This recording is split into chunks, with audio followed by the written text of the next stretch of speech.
আচলতে আমি বাধ্য হৈছোঁ। আমি সাধাৰণতে এনেকুৱাবিলাক কৰ্মত নিজকে লিপ্ত কৰিবলৈ নাপালেই ভাল লাগে। কিন্তু যোৱা কেইটামান দিন ধৰি দেখিছে আপোনালোকে জনৈক ঋতু কলিতা নামেৰে এজন ব্যক্তিয়ে বিভিন্ন অপমানসূচক মন্তব্য কৰি আহিছে আৰু যিবিলাক মন্তব্য আমাক অতিকৈ দূষিত কৰিছে আৰু খুব অপমান বোধ কৰিছোঁ। আৰু তেওঁ কি কৈছে আমি ক'বলৈ নাযাওঁ, সকলোৱে গম পায় ইতিমধ্যে।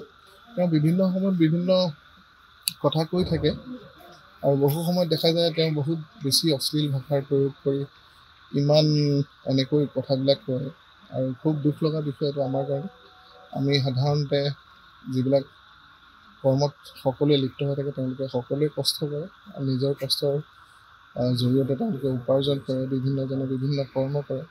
বহু ক্ষেত্ৰত দেখা যায় তেওঁ বিভিন্ন সময়ত তেওঁ বহুবাৰ উজনি অসমৰ ছোৱালীবিলাকক লৈও যথেষ্ট কটু মন্তব্য কৰিছে আৰু বিভিন্ন অশ্লীল ভাষাৰে উজনি অসমৰ ছোৱালীবোৰকো তেওঁ বহুত অপমান কৰিছে।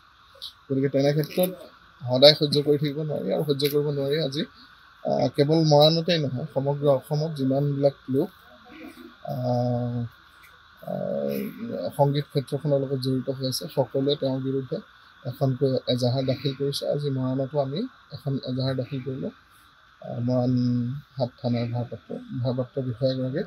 আৰু গুৱাহাটীতো প্ৰায় সকলোবিলাক সংগীত শিল্পী লগ দিছে এই ক্ষেত্ৰত আৰু তেওঁলোকে এখনকৈ এজাহাৰ দাখিল কৰিছে বিভিন্ন সময়ত।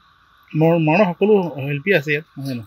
মৰাণৰ সকলোখিনি শিল্পী একত্ৰিতভাৱে আমি তেওঁৰ বিৰুদ্ধে এখন এজাহাৰ দাখিল কৰিছোঁ। আইনী ব্যৱস্থাৰে আমি আগবাঢ়িবলৈ যত্ন কৰিম।